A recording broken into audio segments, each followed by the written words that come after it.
21. 비설소설본 비설소설본 설한 것도 설할 것도 없음. 수보리여 열애에게 나는 진리를 가르쳤다는 생각이 일어나겠는가. 수보리여 열애는 진리를 가르쳤다고 말하는 사람이 있다면 그는 거짓을 말하는 것이다. 그는 있지도 않은 것에 집착하여 나를 잘못 설명하는 것이다. 금강경이 다른 경전과는 사뭇 다른 것은 처음부터 끝까지 던져놓고 바라보는 성품 자리를 말하고 있기 때문입니다.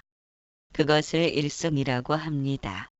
즉 가장 높은 가르침이며 이승은 성문승으로 부처님의 법을 듣고 배우면서 일승을 이해하는 것이며 삼승은 연각승으로서 독각이라고 하는데 마음을 고요히 집중하는 삼매를 수행함으로써 불법을 터득하는 것입니다.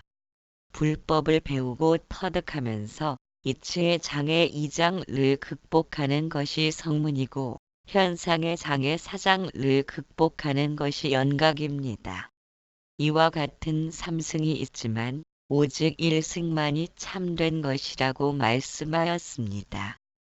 왜냐하면 이승과 삼승의 가르침은 텅 빈 성품의 일승을 향하는 것이므로 모든 경전은 결국 일승의 경전이기도 합니다.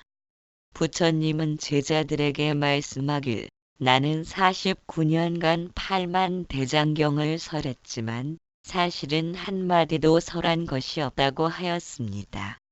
우리 역시도 수많은 장소를 이리저리 걸어 다녔지만 실제로는 한 걸음도 옮긴 적이 없습니다. 던져놓고 바라보는 성품의 자리는 허공처럼 부동불동으로 존재하기 때문입니다. 우리가 만일 허공처럼 부동으로 존재하는 성품의 존재임을 깨닫지 못한다면 번뇌를 항복받으려는 것은 이룰 수 없는 꿈과 같습니다. 문수보살의 개송에서도 말씀하였듯이 한 생각에 번뇌가 녹아내려야 합니다. 그렇지 못하고 번뇌를 항복받으려는 의지와 노력에 의해서 이루고자 한다면 그와 같은 의지와 노력이 번뇌의 원천임을 이해하지 못한 것입니다. 설령 의지와 노력을 통해 번뇌를 항복받았다 해도 의지와 노력이 존재한다면 무엇이든 문제 삼으면서 항복받고자 투쟁할 것입니다. 마치 항복을 받아내야 할 지우개를 들고 있다면 지워야 하기 때문에 칠판의 글씨는 끝없이 계속 써내려 갈 것입니다. 번뇌의 글씨가 문제가 아니라 지우려는 지우개를 들고 있는 것이 문제를 일으키고 있다는 사실을 보아야 합니다. 그런 까닭의 일승이란 3개의 꿈 속에서 6도를 오르내리며 지지고 볶으면서 애태우고 있었음을 알아차리는 것입니다. 오주 홍인대사의 문화에서 교수사를 하던 신수대사의 개송은 다음과 같습니다. 몸은 보리수요 신시보제수 마음은 맑은 거울 심여명경대 부지런히 털고 닦아 시식은 불식대 묻지 않도록 하라 막사야지네. 신수대사의 개송에는 부지런히 털고 닦아 때 묻지 않게 하라는 지우개를 들고 있으므로 그것이 번뇌를 불러들이는 것입니다. 그런 까닭에 홍인대사의 법맥을 잊지 못하고 해능대사가 법을 잊게 된 것입니다. 해능대사의 개송은 다음과 같습니다. 보리에 나무 없고 거울 또한 거울이 아니다. 본래 한 물건 없거니 어느 곳에 티끌이 일어나랴. 해능대사의 개송에 한문이 붙어 있지 않은 것은 그를 모르기 때문에 다른 사람에게 부탁하여 개송을 지은 연유일 것입니다. 이와 같이 불법의 큰 뜻이란 언어 문자에 있지 않으며 세상을 살면서 부족한 것도 많고 이루고 싶은 것도 많겠지만 불법의 이치란 털고 닦아내려 하거나 얻고 구하는 데 있는 것이 아님은 어째서 그런지를 곰곰이 사유해 보아야 할 것입니다. 육교 위에서 자동차를 바라본다면 앞으로 다가올 땐 흠칫 놀라지만 육교 위에 서 있음을 안다면 더 이상 놀라거나 두려움에 떨지는 않을 것입니다. 그것이 한 생각에 번뇌가 녹아내리는 것이며 단 칼의 법을 보기 위해 우리는 무수한 삶을 전전하고 또 전전하는 것입니다. 마음 심지에 무위에 씨앗을 뿌려놓으면 때를 만나 꽃피고 결실을 이룰 것입니다. 불법의 대의가 그러할진데 수행승들이 절이라도 하나 유지하려면 보통 일이 아니다 보니 공부할 생각은 엄두도 내지 못하는 것이 현실입니다. 그렇게 자기 밥그릇만 챙기다 보면 정작 자신의 삶을 쓰레기통에 처박아 버리고 공부하는 스님네들은 여기저기서 외면당하기 일쑤입니다. 이처럼 주객과 본말이 전도된 것이 말법의 현상이지만 여성들이 힘을 받을 때 말법이 끝나고 새로운 시대가 열리는 것이라고 아함경에 소개가 되어 있습니다. 우리는 생각하고 말하고 행동하는 모든 것이 묵묵히 지켜보는 성품의 바탕 위에서 행해지고 있는 것입니다. 모기가 물었음을 안다는 것은 모기에게 물리기 전의 상태를 알고 있다는 것이며 음식의 맛을 느낀다는 것은 아무런 맛도 입안에 없음을 안다는 것입니다. 또한 소리를 듣는다는 것은 아무 소리도 없는 침묵을 듣고 있기에 가능하다는 의미입니다. 그와 같은 것들은 대상의 의지함이 없이도 항상 깨어 있다는 것이며 만일 그러한 성품이 존재하지 않는다면 전원이 공급되지 않는 전자기기처럼 보고 듣고 맛보며 헤아리는 육근이 있다 한들 아무짝에도 소용없는 물건에 지나지 않을 것입니다. 이와 같은 성품의 자리는 묵묵히 지켜보는 부동으로 허공처럼 존재하기 때문에 육교 위에 서 있는 것처럼 자동차가 무수히 지나쳐간다 해도 그 어떤 것도 우리를 상처받게 하거나 두려움에 떨도록 만들 수는 없습니다. 그렇기에 우리가 육교에 서 있음을 깨달음으로써 한 생각에 모든 번뇌가 녹아내리는 것이 곧 마음을 정복하여 승리자가 된 것이며 비로소 두려움 없는 자유를 성취한 것입니다. 우리는 이미 자유로운데도 보고 듣고 맛보면서 생겨난 비교와 의도를 충족시키기 위해 갈등과 고통을 겪으며 그로부터 벗어나는 자유를 원했기 때문에 자유롭지 못한 것입니다. 어떤 무엇으로도 번뇌의 속박에 매이지 않는 존재임에도 불구하고 번뇌를 벗어나고자 버둥거렸기 때문에 세간에서 벌어지는 일들이 꿈속인 줄 알아차리지 못한 것입니다. 진리는 오직 자유로운 정신만이 느낄 수 있고 체험할 수 있습니다. 자유로운 정신은 진리를 표현하려는 의도나 그것을 주장해야 한다는 목표를 지니지 않습니다. 오로지 지금 이 순간의 자유 속에서 진리를 만끽하며 흠뻑 젖을 뿐입니다. 자유는 과거의 기억이나 미래의 추구를 통해서는 절대 얻을 수 없습니다. 자유란 우리의 정신이 어디에도 구속되지 않으며 그 무엇에도 얽매이지 않을 때 나타나기 때문입니다.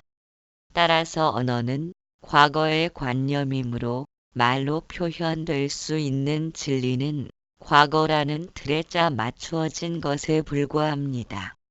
언어는 지금 현존하는 실존에 대해서는 아무것도 표현해내지 못합니다.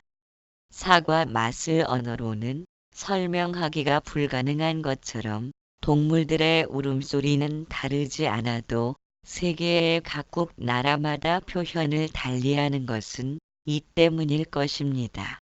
설사 언어로 표현될 수 있다 하더라도 그것을 듣는 순간 진리는 변질되어 버립니다. 듣는다는 것은 자신의 저장된 기억을 통해 해석하기 때문입니다. 우리가 한 번도 먹어보지 않은 과일은 아무리 열심히 언어로 표현한다 해도 그 맛을 느낄 수는 없습니다. 새소리, 물소리 등은 해석해야 할 필요가 없기 때문에 과거의 정보를 뒤져보지 않아도 됩니다. 오직 듣는 그 순간에 우리의 가슴과 직접 만나기 때문에 소란스러움에서 벗어나 잔잔한 감동을 느낄 수 있습니다.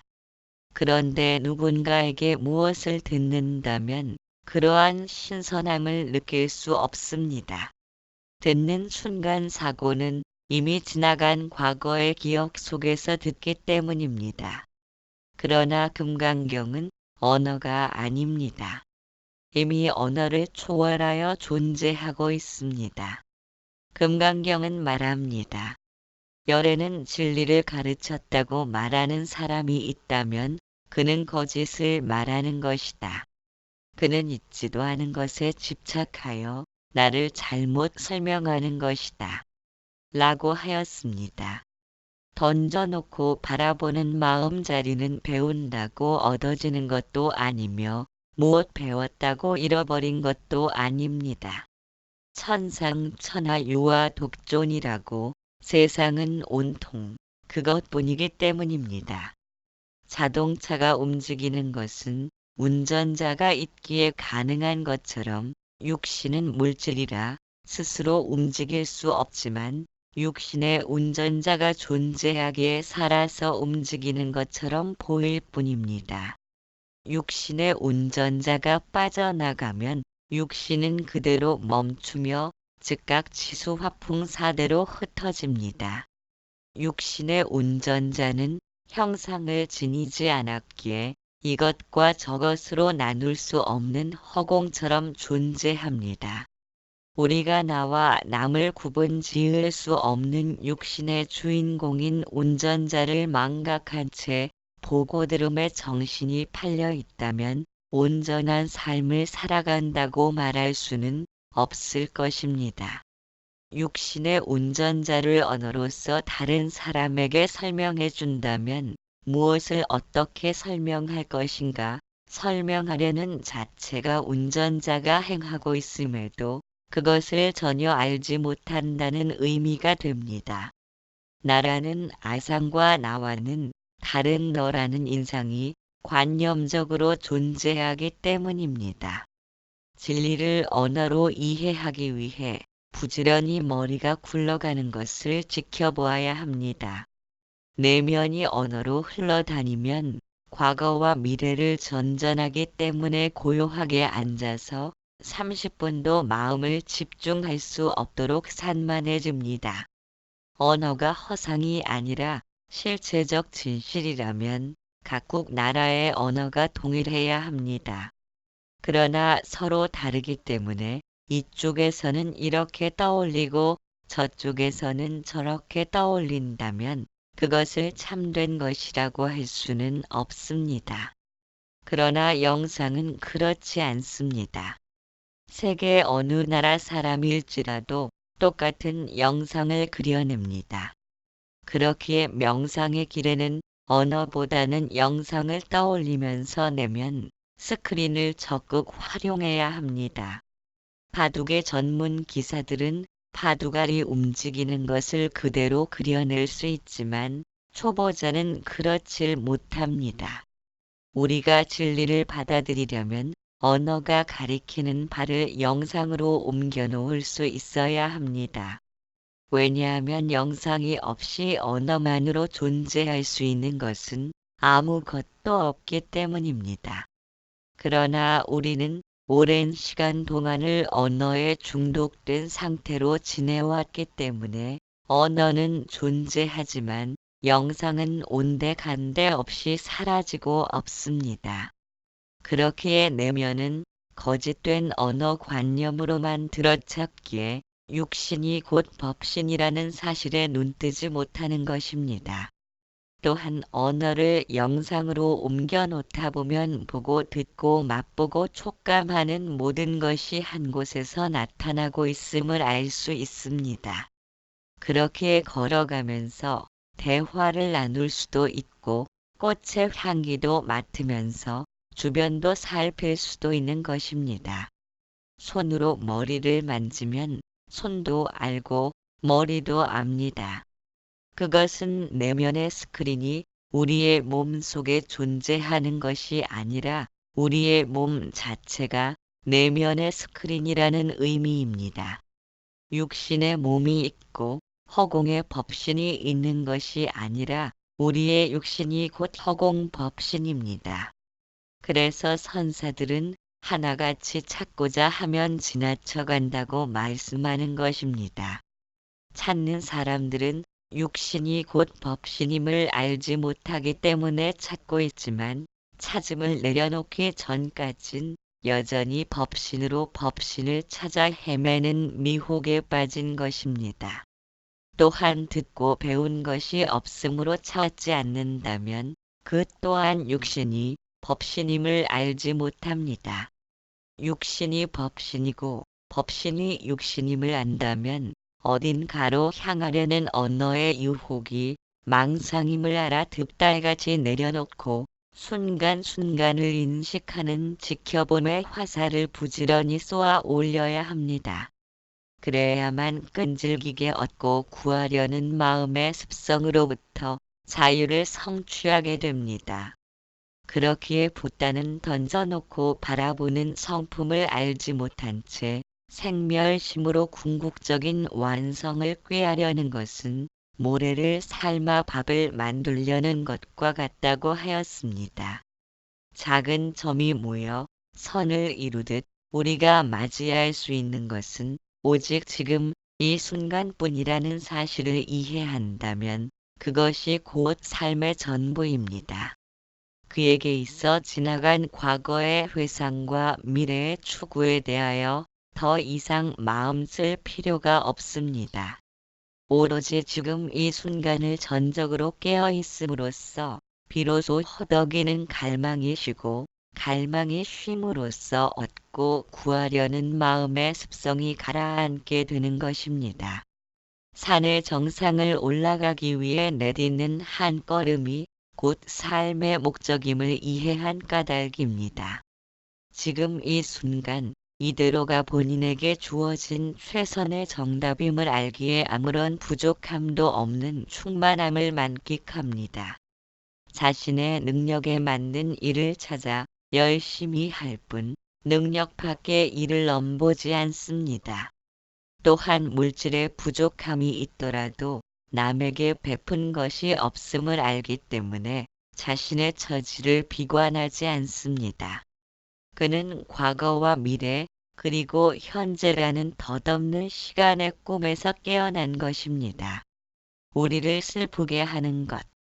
곰을 만나 간신히 살아난 젊은이가 그 길로 산꼭대기 도인을 찾아 제자 되기를 간청하였다. 산꼭대기 도인은 말하길 목이 마르니 우선 물 한 잔 달라. 계곡으로 가던 중 곰을 만나 곤경에 처한 여인을 구했다. 둘은 눈이 맞았고 곧장 마을로 내려와 두 아이의 아빠가 되었다. 홍수가 마을을 덮쳐 홀로 남은 비통함의 산으로 올라갔다.